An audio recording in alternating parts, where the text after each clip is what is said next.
Meeting ఎంత ఇంపార్టెంటో తెలుసు కదా, చాలా టెన్షన్ గా ఉంది నాకు. టెన్షన్ గా ఉంది కదా, నువ్వు కాఫీ తాగుతా ఉండు, నేను దమ్ కొట్టి వస్తా. యాక్చువల్లీ నాకన్నా నువ్వే ఎక్కువ టెన్షన్ పడుతున్నావు వరుణ్. తెలుస్తుందా? బాగా నవ్వకం అదా.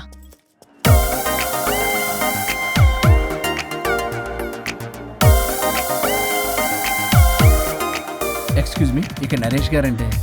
హలో సార్, నరేష్ గారండి. ఓ హలో నరేష్ గారు.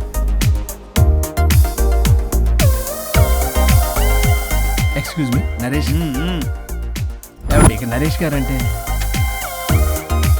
వీళ్ళు అసలు పట్టించుకో, వీళ్ళ సంగతి వైఫై అవుట్ పెట్టుకో.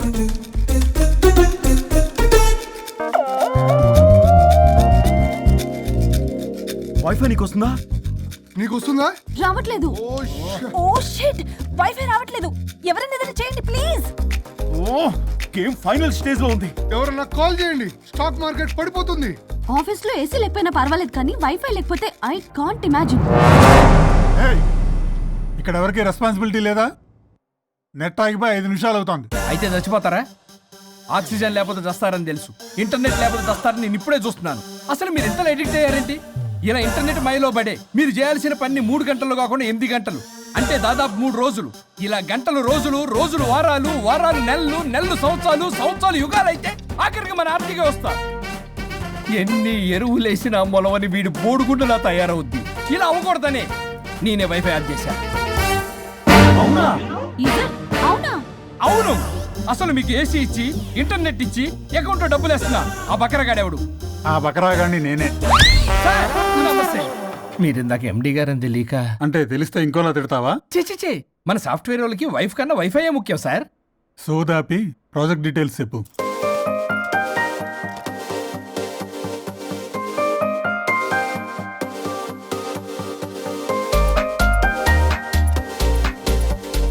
Good, we are doing this project. Thank you sir. Thank you so much sir.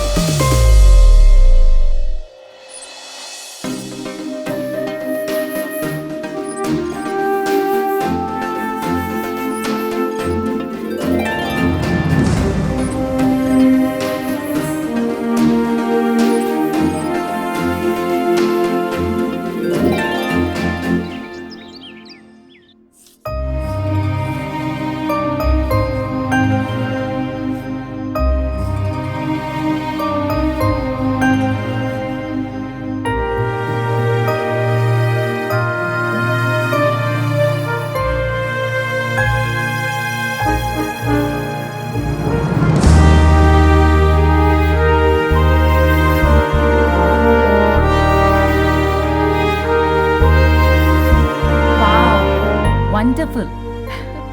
Indian tradition designs చేయడంలో నీ టాలెంట్ ప్రూవ్ చేసుకున్నావు పల్లవి. ఈసారి అవార్డు డెఫినెట్ గా నీకే. అవార్డు రావాలంటే ముందు ఇండియన్ బ్రైడల్ ఫ్యాషన్ వీక్ లో పార్టిసిపేషన్ ఛాన్స్ రావాలి కదా మేడం.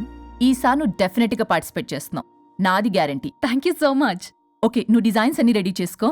నేను అదే పనిలో ఉన్నా. రెడీ అవ్వగానే మిమ్మల్ని పిలుస్తా first. Okay, see you soon. Maggie, ఏం చూస్తున్నావు మ్యాగీ? మేడం, ఆ అప్పర్ లేయర్ కట్ ని కొంచెం లోడౌన్ చేస్తే బాగుంటుంది. నేను నెక్స్ట్ డిజైన్స్ కి ఫ్యాబ్రిక్ సెలెక్ట్ చేస్తా, నువ్వు ఆర్డర్ చేయాలి. ఆ వర్క్ చూడు ముందు. హలో, ఎక్కడ బయలుదేరావా? 10 minutes లో స్టార్ట్ అవుతా. ప్లేస్ ఎక్కడో తెలుసుగా. మనం రెగ్యులర్ గా కలిసే రెస్టారెంటేగా. చెప్పడం మర్చిపోయా, మీటింగ్ సక్సెస్, ప్రాజెక్ట్ మనకే. Oh good news, Indian bridal fashion show confirm. Thank you. ఒక 10 minutes లో అక్కడ ఉంటా. వరుణ్ నాకు ఫోన్ చేశాడు, ప్రాజెక్ట్ ఓకే అయిందని. పల్లవి కూడా నాకు ఫోన్ చేసింది, ఫ్యాషన్ షో ఓకే అయిందని. వీడెక్కడా? అదిగో వచ్చాడు. హే వరుణ్, హాయ్ రా. ఎరా ఒక్కడే వచ్చావా? Hello madam.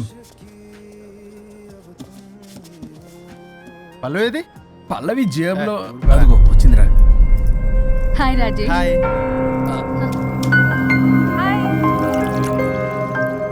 పల్లవి డార్లింగ్, మాకున్న అర్జెన్సీ కూడా లేదు మీకు. ఇలా అయితే ఎలా? ప్రతి దాంట్లో అర్జెన్సీ అరా, చెప్పిన మాట అసలు పట్టించుకోదు. నువ్వు సర్ది చెప్పాలి కదరా, తనకేది ఇష్టం అది చేస్తే తను హ్యాపీ కదా. నేను హ్యాపీగా ఉంటే అస్సలు చూడలేడు, ఇంకా హ్యాపీగా ఉంచడానికి ఏం చేస్తాడు? ఏం చేయడం ఏంట్రా, ఓ బ్యూటిఫుల్ నైట్ రొమాంటిక్ గా మల్లెపూలు తీసుకుని వెళ్తే నాన్న రాద్దాంతం చేసింది. మల్లెపూలు తెచ్చి పక్కలోకి రమ్మంటాడు. ఎప్పుడు చూడ అది తప్ప ఇంక వేరే ధ్యాసే లేదు తనకి నా మీద. ఒకళ్ళనొకళ్ళు అర్థం చేసుకొని సర్దుకుపోవాలి కదా. సర్దుకుపోవడానికి అర్థం చేసుకోవడానికి ఇక్కడ మనకి ఛాన్స్ ఉండదు. అది రాకాసి. ఎప్పుడు చూడు తన మాటే గెలవాలని పట్టుదల. నా గురించి అస్సలు పట్టించుకోడు. మాకు ఇంపార్టెంట్ డేస్ వదిలే, కనీసం నా బర్త్డే కూడా తనకి గుర్తుండదు. చెప్పేది విను, దిస్ ఇస్ టూ మచ్. పల్లవి చేసింది 3 మచ్. కాదు, తప్పంతా వరుణ్దే. అయ్యో పిచ్చాని, నా మాట నమ్ము. పల్లవే ప్రాబ్లం ఇక్కడ. ఏంటి ప్రాబ్లం? వరుణ్ కి అసలు పల్లవి బర్త్డే కూడా గుర్తులేదంట. అదే నీకైతే నా లైఫ్ లో ఉన్న ఇంపార్టెంట్ డేస్ అన్ని గుర్తులేవా? అమ్మో, తిరిగి నా మీదకి వచ్చేలా ఉంది. ఇప్పుడు నాకు డేట్స్ గుర్తులేవంటే సునామీ వస్తుంది. ఏదో ఒకటి చెప్పి కవర్ చేశాడు. ఏంటి చెప్పు, గుర్తులేవా? నువ్వు చెప్పిన దాన్ని బట్టి చూస్తే ప్రాబ్లం అంతా వరుందే అనిపిస్తుంది. ఇట్స్ ఓకేలే, వాళ్ళ ప్రాబ్లం వాళ్ళు సాల్వ్ చేసుకుంటారు. మన టైం వేస్ట్. మర్చిపోయా, నీ బర్త్డేకి సర్ప్రైజ్ గా ఒక డైమండ్ నెక్లెస్ కొందాం అనుకుంటున్నా. So sweet. పల్లవికి చెప్పొస్తానే.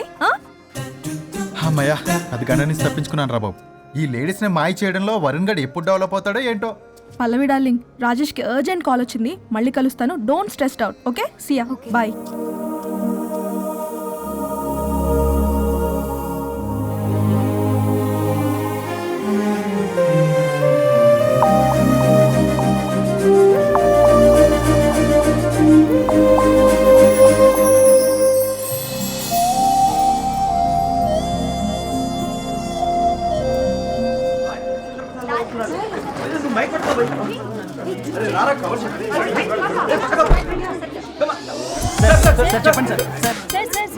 వన్ బై వన్ రండి అమ్మా. Use space god damn it. Male reporters back అమ్మా. ఫీమేల్స్ ముందు రండి అమ్మా. మంగారు తల్లి అండి. ఏంటి డిఎస్ఎల్ఆరా? 5D వాడండి, అప్డేట్ అవ్వండి. నువ్వు కొంచెం టైట్ పెట్టుకోమ్మా. నువ్వు కొంచెం బయట ఫ్రేమ్ సెంటర్ పెట్టుకోమ్మా. బాగున్నా? ఇక నువ్వు ఫ్రేమ్ అవుట్ అయితే నేను ఫ్రేమ్ ఇన్ అవుతా. అంటే మీకోసమే సెట్ చేస్తున్నాను సార్. నేను సెట్ చేసుకుంటాను అన్న, నువ్వు లోపల ఫైల్ సెట్ చేయి. Okay sir. ఓ షిట్, మర్చిపోయా సార్. Bless me sir. కాళ్ళ పెట్టేంట్రా, వెనుపుడు పుడుస్తావేంటి? చూసలేదు సార్. పోరా ప్లీజ్ పో. ఇప్పటిదాకా గణాంకాలు చూస్తే 60కి పైగా విడాకుల కేసులు గెలిచిన ఏ ఒక్క లాయరు లేరు. మీరు ఏకంగా 98 కేసులు గెలిచి అతి త్వరలో 100వ కేసుకి చేరువలో ఉన్నారు కదా. మీరు ఎలా ఫీల్ అవుతున్నారు? చాలా గర్వంగా ఉంది రాజా. ఈ విజయం నాదొక్కడిదే కాదు, విడిపోదాం అనుకున్న జంటలందరికీ నా సక్సెస్ షేర్ చేస్తున్నాను. మరి కాసేపట్లో 99వ కేసు వాదించబోతున్నారు కదా, గెలుస్తారా? 99 కాదు, వెరీ సూన్ 100వ కేసు కూడా గెలిచి గిన్నిస్ రికార్డ్ బ్రేక్ చేస్తాను. వన్స్ నే కేసు టేకప్ చేస్తే ఆ భగవంతుడు కూడా ఆపలేడు. శిష్య రెడీయేనా? అంతా రెడీయే సార్. కానీ ఇంకా కానీ ఏంటి శిష్య? అది మన డివోర్స్ కేసు క్లయింట్ సుబ్బారావు గారి వైఫ్ చాలా బాధపడుతుంది సార్. విడాకులు విత్డ్రా చేయమని అడుగుతుంది సార్. బతినాడుతుంది శిష్య. సార్, జాలి అనేది మన వర్క్ లో ఉండకూడదు. అవును సార్. వృత్తి ధర్మం కదా, చాలా ఇంపార్టెంట్. అవును సార్. సార్, సుబ్బారావు గారి వైఫ్. నమస్కారం అమ్మా. నమస్కారం సార్. అప్పుడేదో ఆవేశంలో ఆయన చేసిన పని నచ్చక విడాకులు తీసుకోవాలి అనుకున్నాను. కానీ ఇప్పుడు నా పాప భవిష్యత్తు నాశనం చేయకూడదని విడాకులు వద్దు అనుకుంటున్నాను. ఎట్టి పరిస్థితుల్లో నేను నా క్లయింట్ కి అన్యాయం చేయలేను కదమ్మా. మీరే విడిపోతాం, విడాకులు కావాలి ఇన్నన్నారు అన్న తర్వాత మళ్ళీ కలిసి ఉంటాం, మళ్ళీ హ్యాపీగా ఉంటాం. హౌ కెన్ ఇట్ పాసిబుల్ తల్లి? సాధ్యం కాదు తల్లి. శిష్య సార్, సార్ సార్ ఆమెను చూస్తుంటే చాలా బాధగా అనిపిస్తుంది సార్. ఒకసారి ఆలోచించండి సార్ ప్లీజ్. ఒక పని చేయి శిష్య, సార్ ఆ అమ్మాయికి వెంటనే నేను విడాకులు ఇప్పిస్తా. అంతే, వెంటనే దాన్ని నువ్వు పెళ్లి చేసుకో. మళ్ళీ విడాకులు కావాలని వచ్చాయి, అది కూడా నేనే వాదించేసి విడాకులు ఇప్పించేసి సెంచరీ పూర్తి చేసుకుంటా. Sorry sir. ఇలాంటి సెంటిమెంట్ నా దగ్గర మళ్ళీ రిపీట్ అయిందంటే మంత్లీ నీకు జీతం వస్తుంది కదా, కట్ చేసి పారేస్తా. Sorry sir. Okay, sorry sir. Your honour,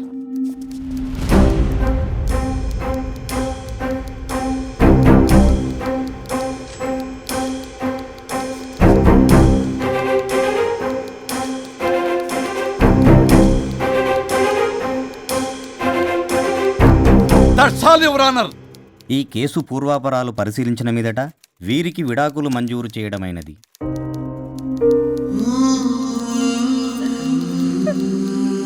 బంగారం, కేసు గెలవకుండా ఎలా ఉంటానో గెలిచాను. కంగ్రాచులేషన్స్. గిన్నిస్ బుక్ లో నా పేరు రికార్డ్ కాబోతుంది.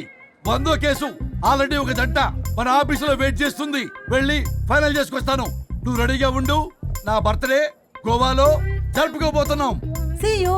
Bye bye. చెప్పండి.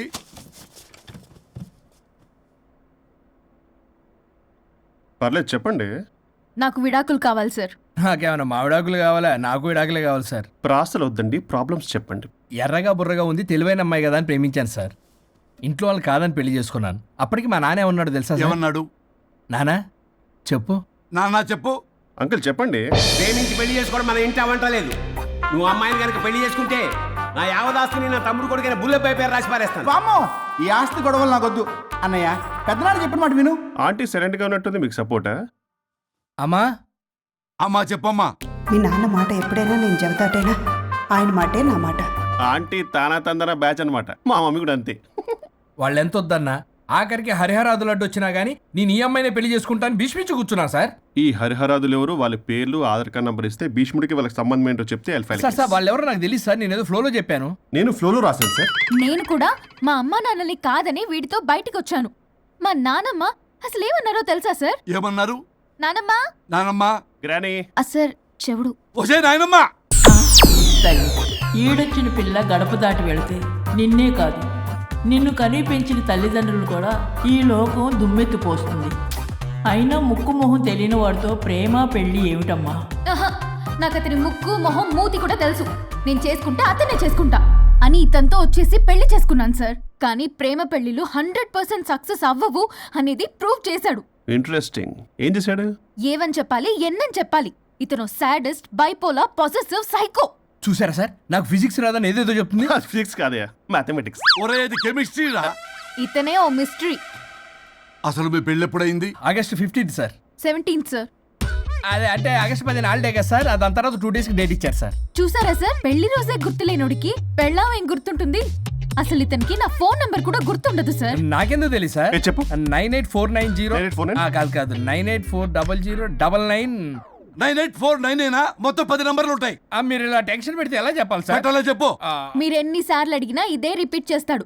దాని నంబర్ మాత్రం 4 మీదే పెట్టుకున్నాడు. అంటే దివ్య నెంబర్ ఫ్యాన్సీ నెంబర్ సార్. ఇంతకీ దివ్య ఎవరు? కలీగ్. దాని మాయలో పడ్డాకి నన్ను నెగ్లెక్ట్ చేస్తున్నాడు. అంతేనా? బా నీకు 100 సార్లు చెప్పేస్తాను నా ఫ్రెండ్ అని. హలో, ఫ్రెండా కలీగా? మా సార్ క్లారిటీ కావాలి. కొలీగ్ లాంటి ఫ్రెండ్ సార్. ప్రేమించినప్పుడు 100 కబుర్లు చెప్పాడు కానీ పెళ్ళైన నెక్స్ట్ డే నుండి పట్టించుకోవడం మానేశాడు. తలనొప్పి వచ్చినా తగ్గుతుందిలే అంటాడు కానీ ఏమి చేయడు. అసలు తలుంటే కదా సార్ తలనొప్పి రావడానికి. సరే తలనొప్పి వచ్చింది హాస్పిటల్కి వెళ్దామంటే రాదంట సార్. వాడు ఎవడో లైవ్ లో గాలి డాక్టర్ అంట. వాడికి ఫోన్ చేస్తుంది. వాడు తగ్గిందా అంటే తగ్గిందంట. నన్ను కూడా అలా చేయమంటే నేను ఎలా చేయాలి సార్? అసలు కూర్చొని ఇది పడుకోని ఇది ఊపిరి కూడా పీల్చుకొని సార్. ప్యాకెట్లు సిగరెట్లు కాలుస్తాడు. నేను ధూప్ స్టిక్ కాలిస్తే మంచి వాసన వస్తుంది. నువ్వు సిగరెట్లు కాలిస్తే రాహుల్ ద్రావిడ్కి కోపం వస్తుందంటే వినడే. బాత్రూమ్ అంతా కంపు చేస్తాడు. సార్ నాతో ఎక్కడికి రాడు, తనతో బయటికి తీసుకెళ్ళడు. నేను వేసుకునే ఏ డ్రెస్ కి కాంప్లిమెంట్స్ ఇవ్వడు. అదేంటి మొన్న నీ డ్రెస్ బాగుందని చెప్పా కదా. అన్నాడు సార్. దివ్య నీ డ్రెస్ ఈ రోజు చాలా బాగుంది అన్నాడు సార్. మరి ఇంకే? నా పేరు పల్లవి సార్. సార్ ఏదో రాస్తున్నారేంటి sir? You done the world's greatest mistake bro. అబ్బా అది ఏదో ఫ్లోలో అన్నాను సార్. నేను కూడా ఫ్లోలో రాస్తున్నాను సార్. సార్ ఇప్పుడు మీ ఆవిడ మిమ్మల్ని ఏమని పిలుస్తుంది? మేడంకి సార్ అంటే పిచ్చి. హరి డార్లింగ్ అని పిలుస్తుంటది కదా సార్. తను మీ షర్ట్ చూసి హరి డార్లింగ్ నీ షర్ట్ బాగుంది అనబోయి గిరి డార్లింగ్ నీ షర్ట్ బాగుంది అంటే మీకెలా ఉంటుంది? పత్తులు క్రికెట్ అవునే అడగండి. అమ్మా ఇక నీ ప్రాబ్లం చెప్పు, మమ్మల్ని ఇరికించమాకు. చూసారా సార్, ఇది ఎవరికైనా ప్రాబ్లం క్రియేట్ చేస్తుంది. దీని మనసు నుండే విషప ఆలోచనలు. ఇది ఆలోచించే విధానం కృష్ణపల్ నోయలు కూడా అర్థం కదా సార్. ఎవడరా వాడు? Famous comedian sir. ఓ కమెడియనా? ఎస్పీ గారి లాగా. అతను సింగర్ కదా సార్. సింగరా? తెలీదా? చూసారా సార్, మీకన్నా తెలుసు. వీడికేమీ తెలీదు. ఇక నా వల్ల కాదు, వెక్స్ అయిపోయాను సార్. నాకు డివోర్స్ కావాలి. అది వెక్స్ అయింది, నేను ఫిక్స్ అయ్యాను. నాకు డైవర్స్ కావాలి సార్. మీరు చెప్పింది వింటుంటే ఇవి భరించలేని, పరిష్కరించలేని కఠోరమైన ప్రాబ్లమ్స్. ఈ విడాకులు మీకన్నా నాకు చాలా ఇంపార్టెంట్.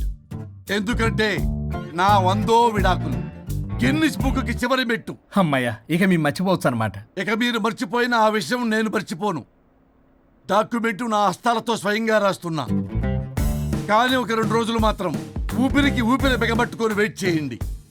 99 గెలిచిన ఆనందంలో నేను నా వైఫ్తో గోవా టూర్ వెళ్తున్నాను. రాగానే 100% నేను మీకు డైవర్స్ ఇప్పిస్తా. Thank you sir.